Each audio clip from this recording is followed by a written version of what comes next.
If you're in the roofing industry, this might be the most important conversation you'll hear this year, because roofing is standing at the edge of the biggest shift we've ever seen.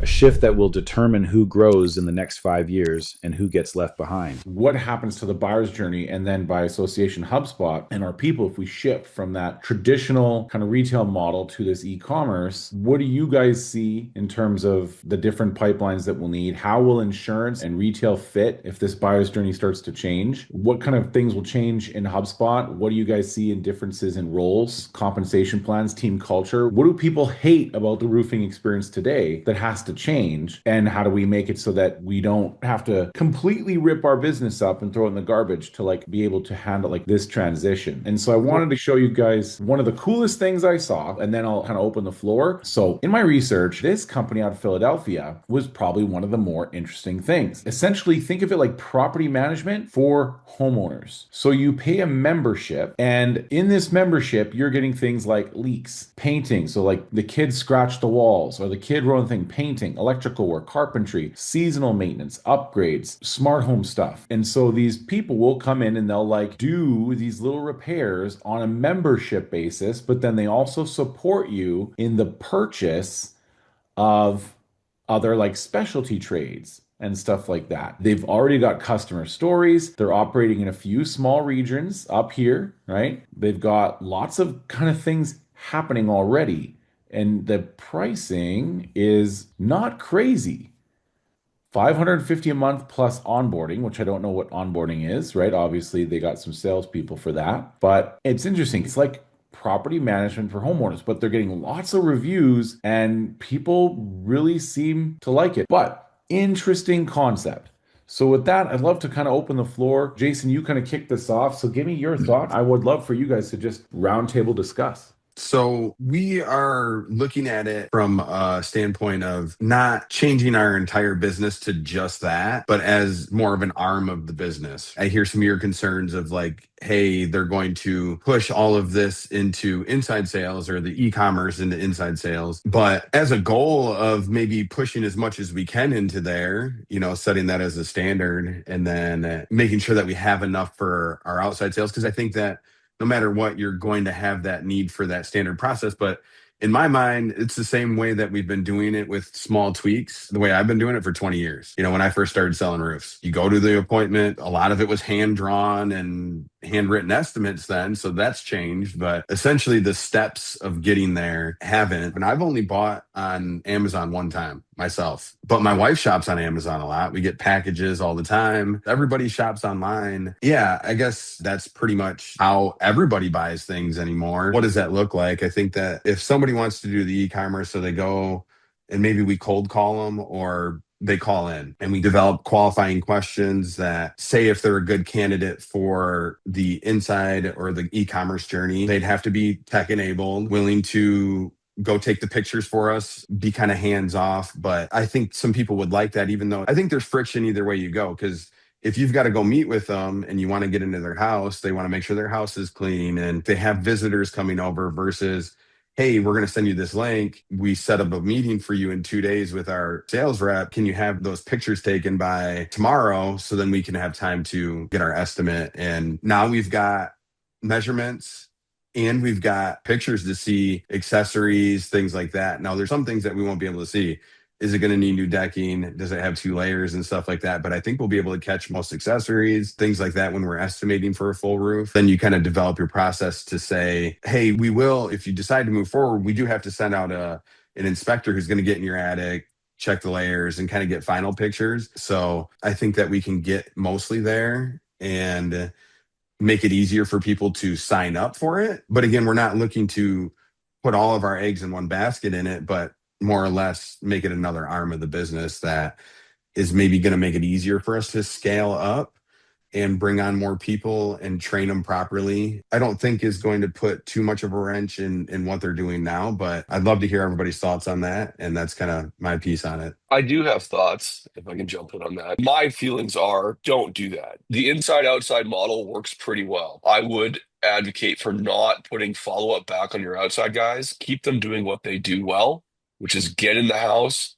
sell roofs, do inspections. I think that would keep And everybody happy that way. Like it puts the pressure on them to close the deal in the house. When I'm talking to roofers that are newer in it, their concern is always the outside guys are better than the inside guys. That's the problem to solve. The inside salespeople should be trained. This model was created out of an acquiescence to the fact that outside salespeople typically do their follow up on Friday because they're out there doing their thing. And if they haven't sold enough deals Monday, Tuesday, Wednesday, Thursday, they start thinking. So on Friday, they tell their wife, hey, I'm going to be at the office. I'm going to be doing my follow up Friday. And so then they have follow up Fridays. And I do want to keep this somewhat e commerce centric, right? And not so much like inside outside sales training. Charlie or Alan, or I think James is in here. I would love to get your guys' thoughts on like the e-commerce portion of this. Yeah, so I was writing some notes down as you were talking, Jason, and I thought about the way that like me and my family shop and the way that a lot of us shop and dealing with like e-commerce. So, I think we all maybe in here have done some form of like the sight unseen estimate where someone calls in, they're like, I just need a price, I just need to know. And you send them,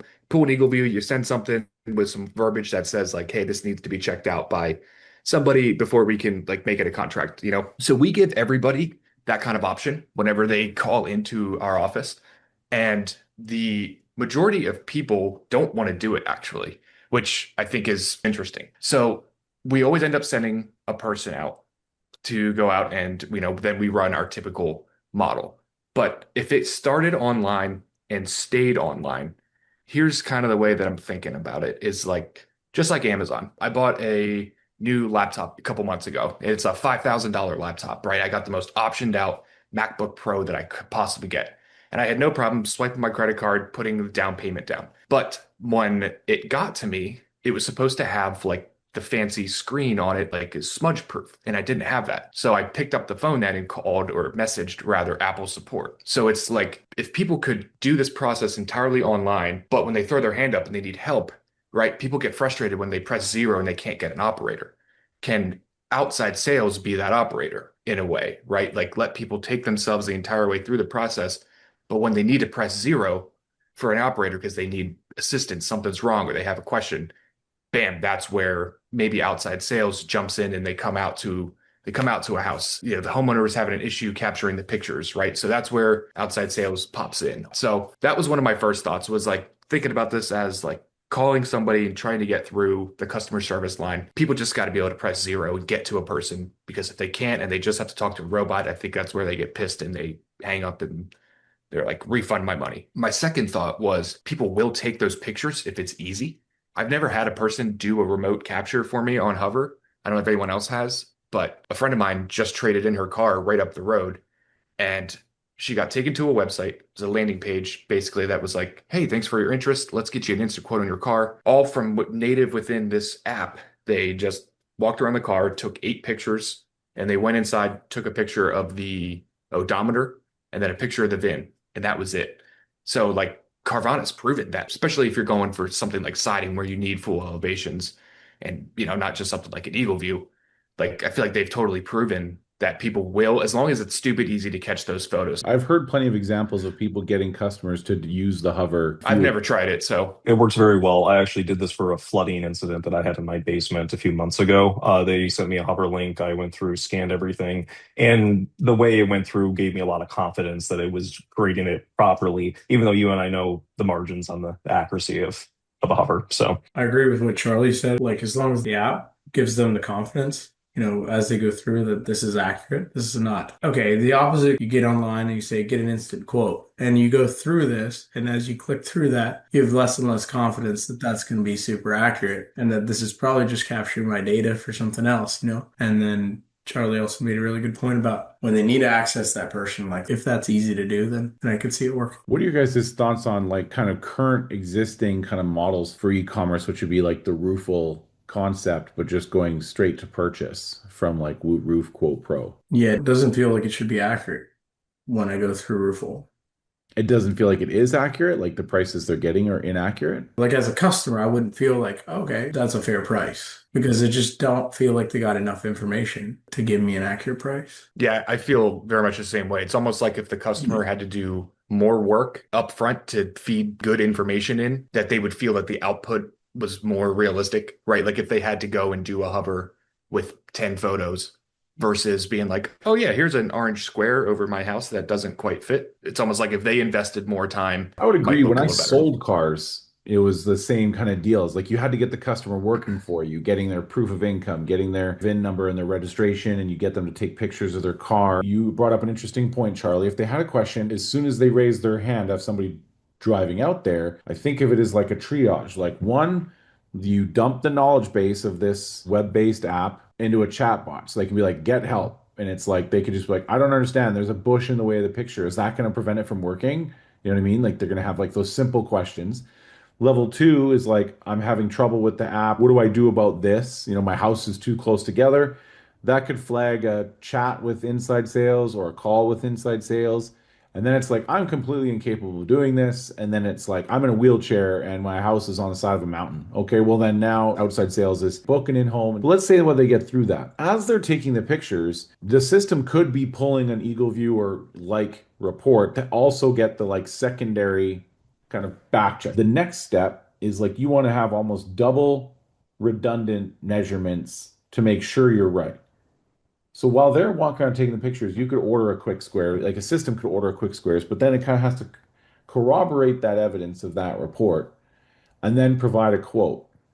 At that point, if you had that, like a hover report and an Eagle View quick squares, and you could put your pricing table in there, would you feel confident in letting them buy now and schedule and pay a deposit within a thing? I feel So like the rate of cancellations would go up. There would be something that we would find in the office or the customer would find uncomfortable. I don't love the idea of it being anything other than like the guesstimate roundabout price, kind of similar to what you get to Roofle. I think I agree on the roofle aspect. I'm not confident, as a roofer, and I think kind of that's how we look at it. But the homeowner doesn't know any better. When you look at a roofle, I'm not that confident that it's accurate. I think it just gets you that roundabout, like you were talking about. And then, when they raise their hand, it doesn't necessarily need to go out to outside sales, but it can be the inspector. And then, you triage it and things like that. And then you educate them up front. So I did a little test run on a guy that called us as a referral a little further out than we service, but we sometimes service. He's down in like the Chicago area. He was a referral from somebody else. I don't even know exactly how he got us, but he wants to do business with us. I sent him the hover link. He took photos. I think it took him 3 days, got the hover back. It was pretty painless. I had a conversation with him. I explained to him, I was looking at his house on Google Maps. He was on a corner, so 3 sides were open.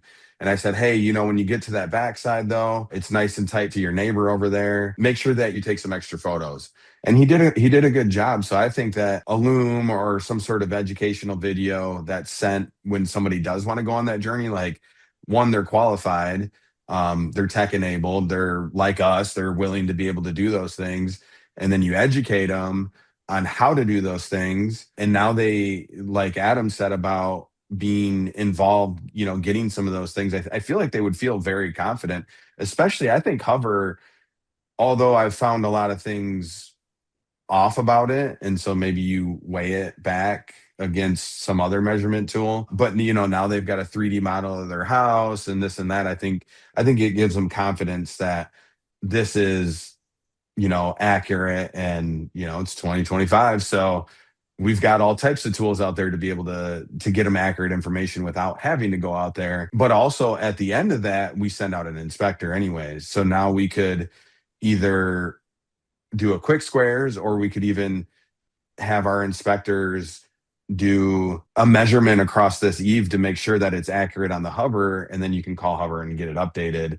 And if there is any differences, you just kind of set that expectation.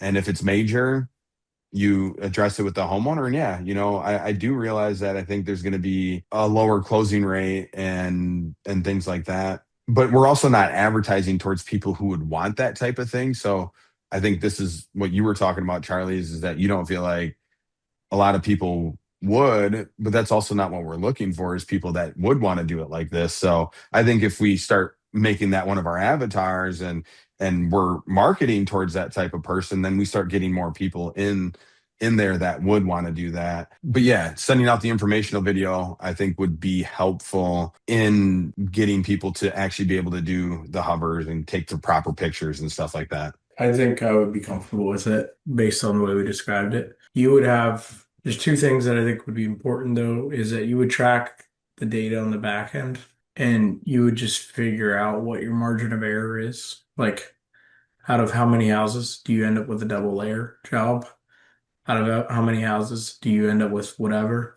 And you would also be in your terms and conditions that if you'd have a good way of saying that if it's off by this percent or whatever, that you'd have the option to back out of the deal at the inspection. Like I'm okay with a little bit of up and down on margin. Carvana, my research project this morning, Carvana actually had that. And that was one thing that I think it's an appropriate time to bring this up is Carvana had to do that. They had a SCPC, surprise cost per car. It's a number Yeah. they tracked, right? And they included that in the cost in their Well, like they included that in their metrics. And so Right. what things have to be true, knowable, provable, and repeatable to make a predictably valid attempt at e-commerce? So it's kind of like going through and just understanding how it would work. And this is where it got this like surprise cost per roof, right? Because it was talking about the Carvana story and kind of started postulating some math. And so I came down here, and what I did was I said, hey, this is my customer's typical data model, and I kind of blurred out the ones that are irrelevant. I said, and these are the usual properties that exist in the system. What I was trying to figure out was like, what is the spread? The stock or shareholder perspective on the e-commerce thing was like, you're eliminating the car salesman. Typically, car salesmen get like 25% or 20% of the profit. When I sold cars, it was like you had to make 1,500 on small cars, 2,500 on, medium SUVs, big SUVs. Trucks, you had to make like 33,000, 3,500. Those were like the kind of the things you told sales guys. And they would fluctuate. And then in the back end, you would have like the finance products and the warranties and whatnot. And the goal was 2,000 per car. So a dealership tries to make about 5 grand, call it, per car, which, are some $40,000 cars. It's not huge, right? But then you have finance managers that get 10% of what they sell, and then you have sales managers that get this like laddering, based on volume, and then you have a dealer principal. Like, so there's a lot of people taking a piece of this profit along the way. And the Carvana thing was like, we don't have to pay all that, you know what I mean? Because we have a website doing it. That was the concept. And so I wanted to try and figure out what the spread was. So who here has ChatGPT, like a paid ChatGPT account? I do. Okay. Who here has gone through the process of connecting your HubSpot to ChatGPT? We have. Okay. So if you connect your HubSpot to ChatGPT, you have what's called an MCP, a Model Context Protocol. What that means is like it takes the API of HubSpot and explains it to ChatGPT. So it says like these are standard objects, these are custom objects, these are properties, like this is what you can do. This is how you do it. This is how you make an API call. These are the parameters that you need to request it. Like this is how you talk to our API so you can turn natural language into an API request, essentially. So you ask for something and it converts your paragraph into a curl request, which is like how you call an API. I got it to devise a prompt that I thought everybody could run in their ChatGPT. It's quite extensive, but the idea was to try and see what, based on your data, what is the spread? Like, what is the spread that would be there, including change orders and stuff like that and commissions? So some of you may be tracking it, some of you may not. So I kind of made it so that the first thing it does is ask you a few questions, and then it's going to go and understand its data model. It's going to scan the schema looking for like the properties that look like this or similar to it, because some of you have QBO payments, some of you have deposits, some of you have expenses, some of you have bills. It's the same thing, but just so it understands the language. And then go through and analyze these unit economics. And then it's trying to figure out what that surprise cost per car margin or surprise cost per roof margin could be. And so I wanted to send this to you guys so that in the background, you could shoot this prompt into your ChatGPT, because this is really what kind of the goal of e-commerce is, that what KPIs are we going to impact? If a customer kind of like, why is it that when your people come to your, they go through your 10 to 50 or 15 to $50 cost per thousand impressions, and then for some reason, 1 to 3% is like what we're hoping for in terms of click-through rate. And then when we get that 1.2% click-through rate, so you send it to 1,000 people see your ad, 12 people come to your page, then we're like kind of hoping for 3 to 10% of people to become a lead. So if you get 12 people to your site, you're like, at best, we're hoping for one, maybe two leads. What are those other 9 to 11 people doing? You know, and we dealt with this in the car industry all the time. If you post pictures of the car, well, then there's less reasons for people to ask questions, was the concern. So, like, do you use the 3D kind of stock photos that every manufacturer makes, or do you use actual pictures of the car? And then, the old nomenclature was like hide information. So don't put the kilometers or don't put the features because then people will go request more information on the car. But if you put all the features, then people might go, oh, this doesn't have the dual sliding doors on this van. Nope. And they like go back and leave your website. And then the Carfax phase came into the car industry where it was like you could request a Carfax right on the site, but when you requested it, you didn't actually get the Carfax. We just got a lead. You know what I mean? But then the salespeople hated it because if there, it was always just finding out where was the body buried on this car, right? So if it was a $2,000 less than market, and then they would request the Carfax. They'd see there's a $5,000 hit on the car because someone hit a post. And then they get the Carfax, the salesman gets the lead. Now they're expected to follow up instantly and go and record the video and do their whole sales process. And the customer was never interested because the minute they found out the car accident, they go, oh, that's why it's $2,000 cheaper. And the salesman has to try and switch them. So the car industry went through, and I lived this transition in my career in the car sales industry where you went from no pictures, no details, no nothing, and we started a project called the Truck Depot. We were the number one most profitable Dodge dealership in North America. And they did this. No information, no pictures, no nothing. We started a small sub dealership called the Truck Depot that was 4 guys in a Quonset hut, literally a round rooftop building that leaked and had mold in the corners. And all we did was took Londonderry's inventory, but advertised it the way that we felt the market might be going, which was all like 19 pictures, all the information. Carfax was available. And the minute somebody requested information, we recorded a video within like 5 minutes. Like we ran to the car. I lost 20 pounds. We ran to the car, pulled it out, recorded a video in the wheel wells, in the engine bay, everything, uploaded it to YouTube, which took forever. And like it was so hard. But we got it. We got it done. And we outsold the big fancy dealership, and people were coming and picking up their cars from a Quonset hut. And we were delivering cars all over Canada, like Northwest Territories, like by Alaska. You know what I mean? We were trucking vehicles up there. And that became the model for all 6 dealerships after that. So I lived this transition. And there was a lot of fear because we were doing deals on trades before we seen them. And then we would sometimes ship the truck up and bring the trade down. And we found out the same shit that Carvana did. But in overall, we still made more money, more profit out of a Quonset hut and a website that nobody heard of, the truckdepot.ca. So I give you guys that prompt because that math was the same math that we went through in the car industry was if we put all the information online, we might get what we ended up getting was more traffic on our website because people saw our website as the source of good information on car inventory. So our website got way more activity. Like people looked at way more cars because they were like, oh, I can see all the pictures and all the cars and I can shop here, right? And they wanted the Carfax, they just got to see it. We didn't gate the Carfax. And then our conversion rate was better, like the conversion rate to sale, because when people inquired about a car, they really wanted that car. And so I'm trying to think of like, that's what that prompt is to try and help us establish what the math is. So I would love for you guys to run that prompt and shoot the data back to me. You'll have to answer a few questions.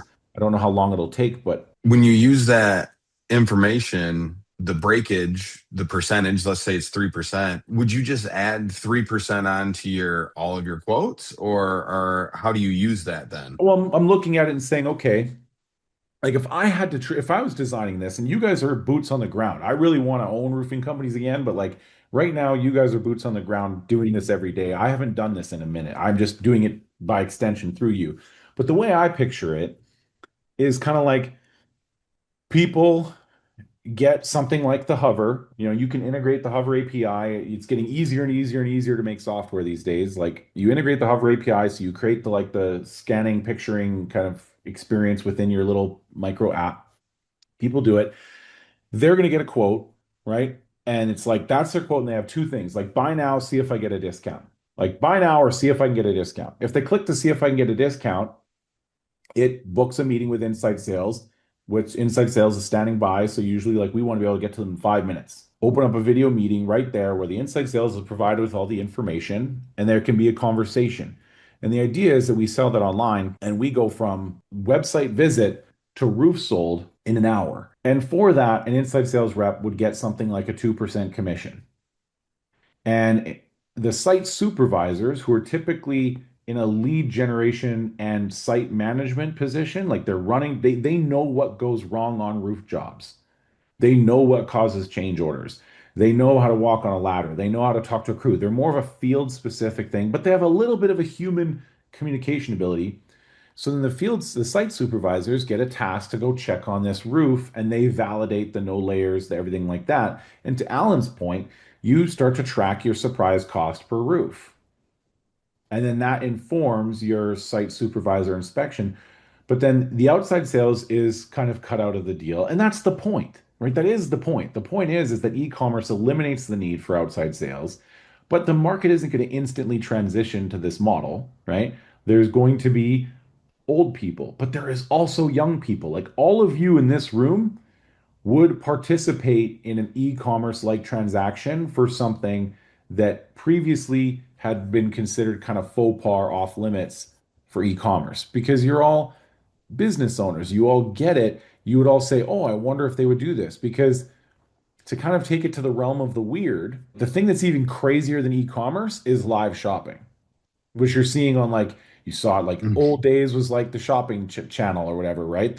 You slept in your parents' bedroom at 3 o'clock in the morning, turned on the TV, and it was the whatever that thing was, the shopping channel, right? And now it's TikTok Shop.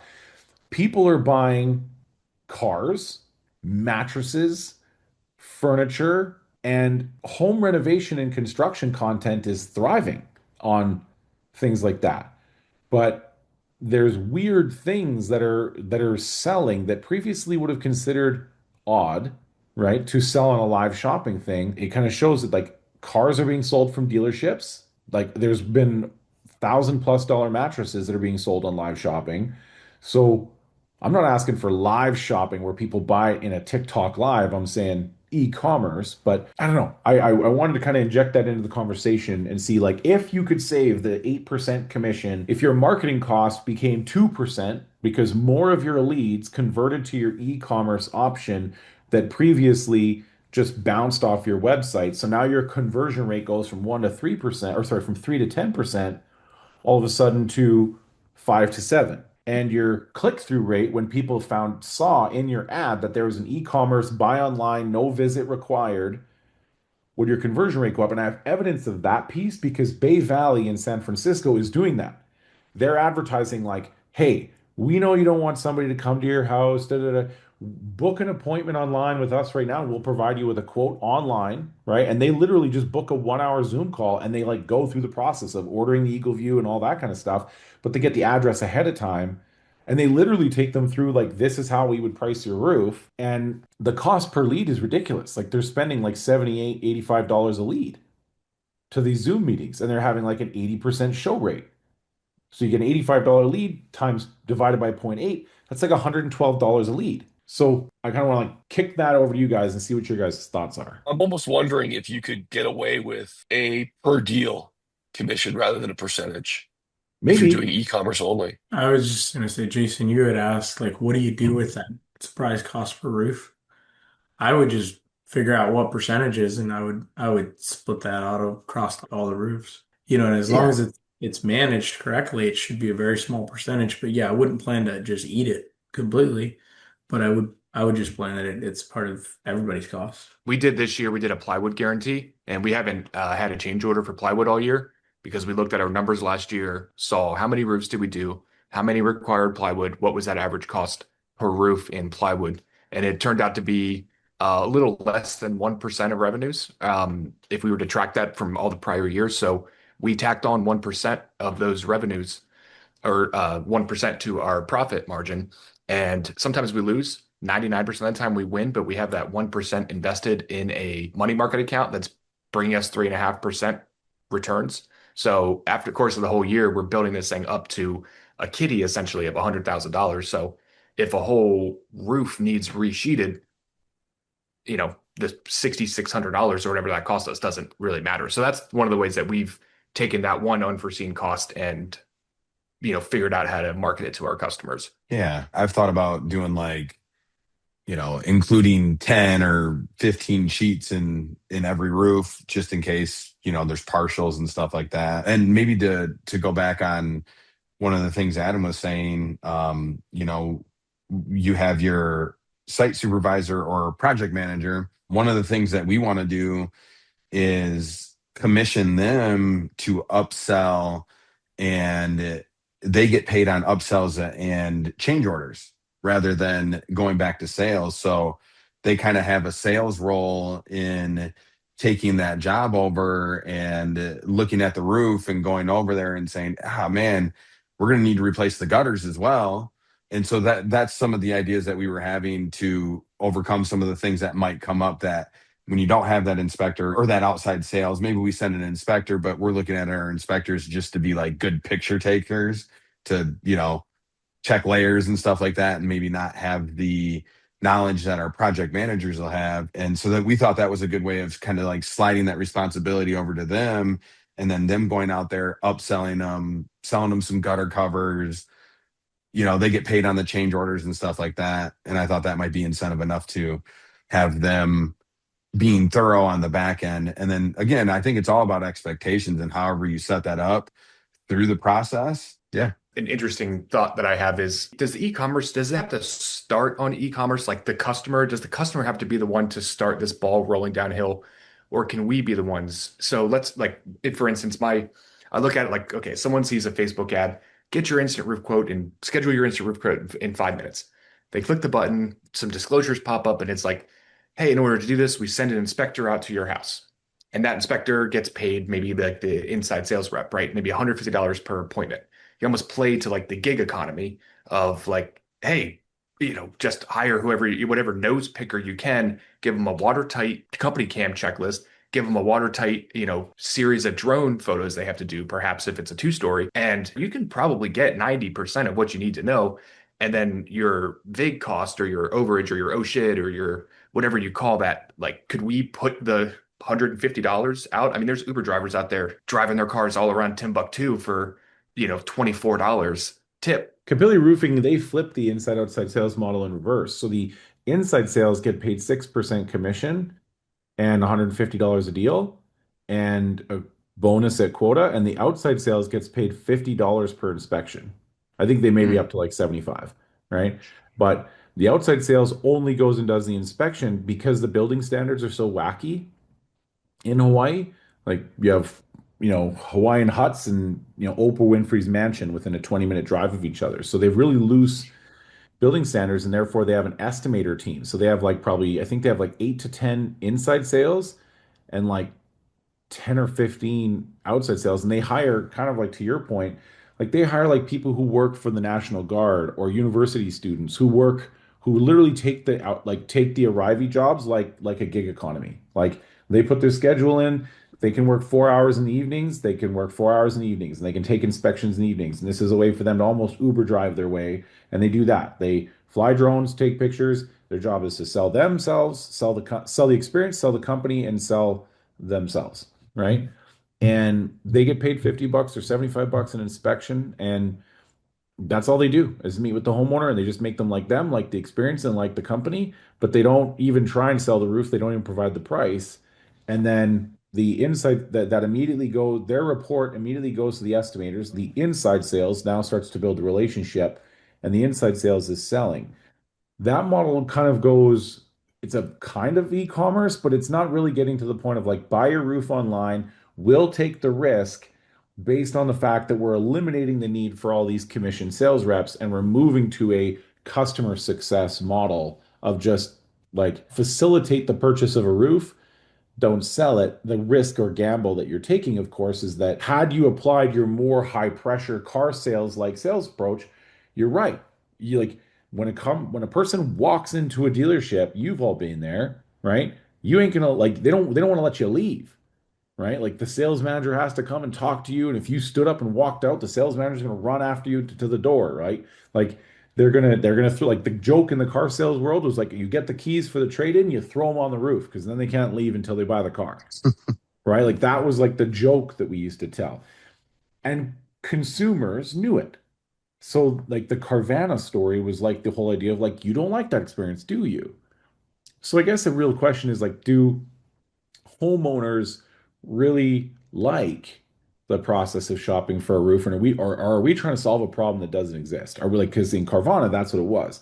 Are we trying to solve the I don't want to go through 3 2-hour presentations with roofers? Is that the problem we're solving?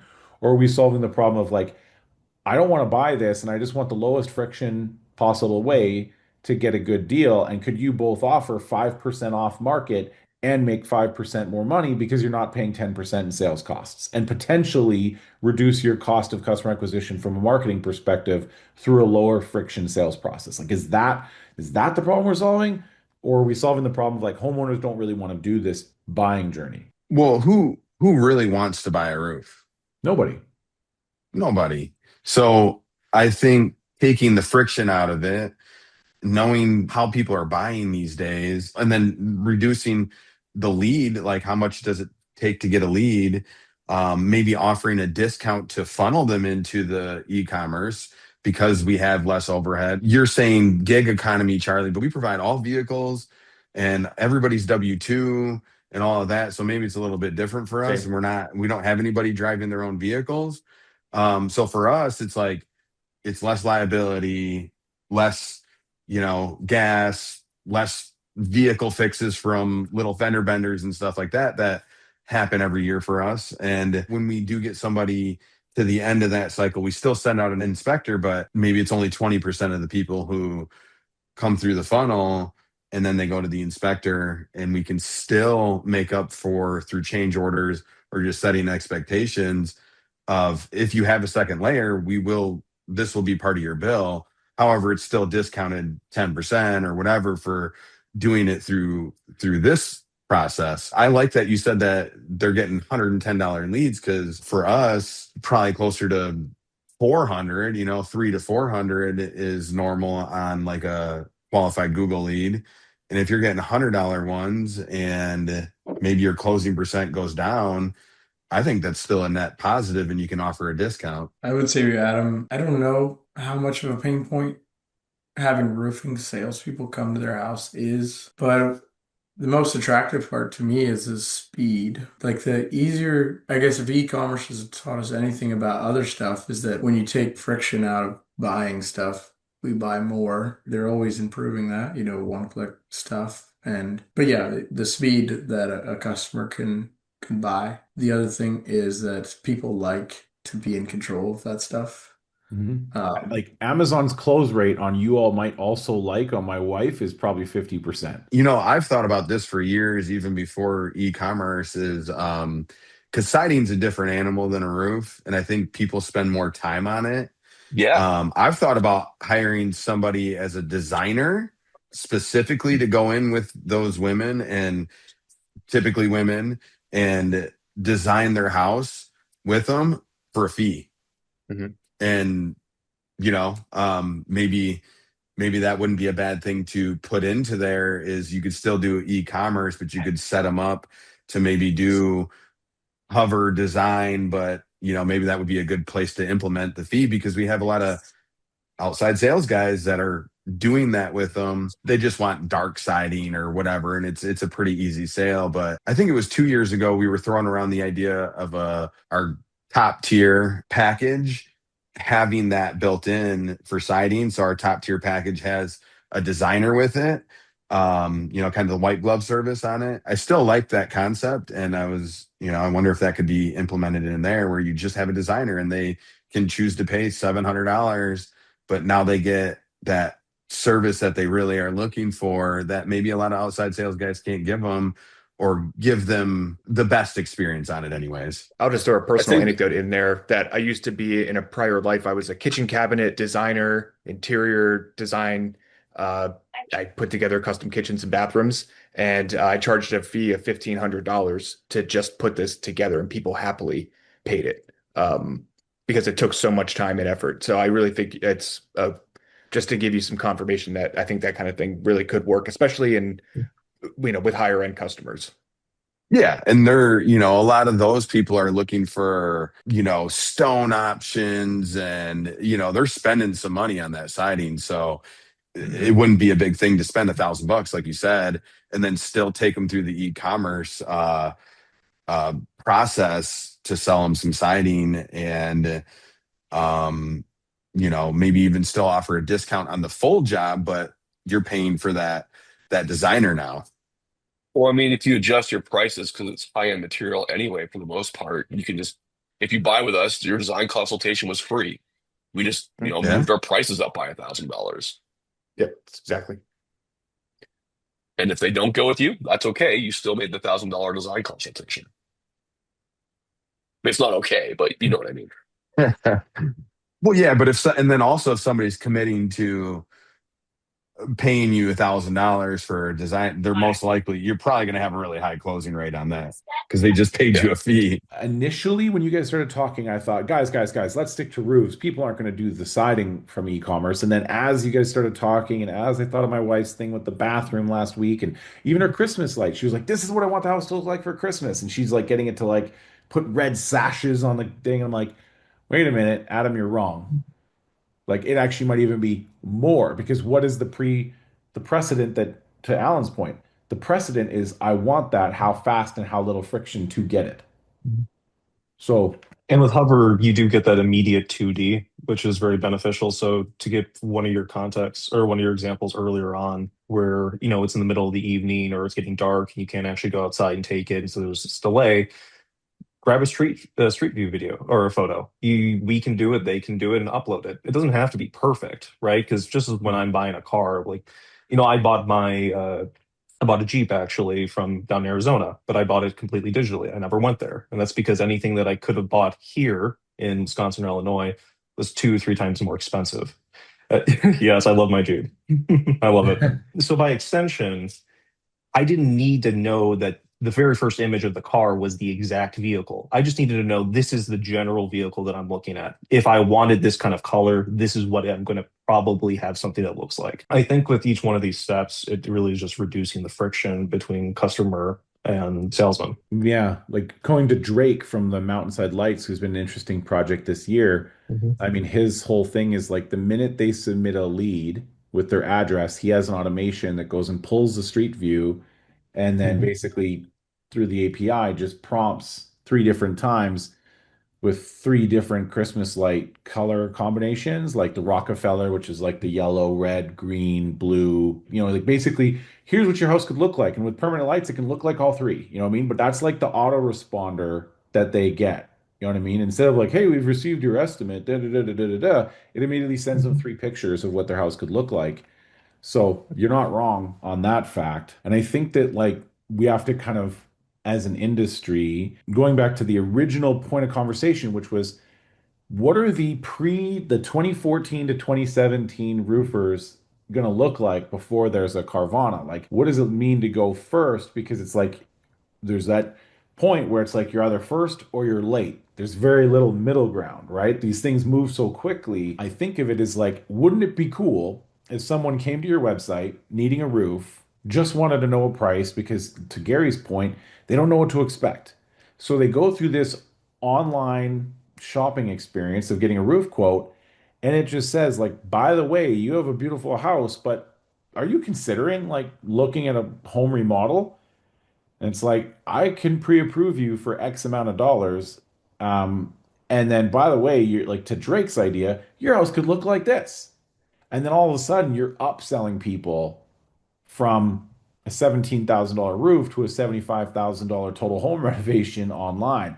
Like I don't think that that's that far off. And the effort and sacrifice required for the customer to get a quote is that they have to walk around their house for 10 minutes, take pictures, and answer a 5-minute questionnaire. Really, the effort and sacrifice is a fraction of 3 2-hour appointments, right? And waiting and all that kind of stuff. You get the answer now. You know what I mean? You don't have to have the dog barking at the door as some random stranger comes to your door and you got to go, sorry, but the dogs, da da da da da. You don't have to clean your backyard before we walk in the backyard because of the dog poop in the backyard. Like all of these, please clean it before we come to do the roof. But you know what I mean? But you don't have to worry about the backyard. Like that's great marketing for the e-commerce approach.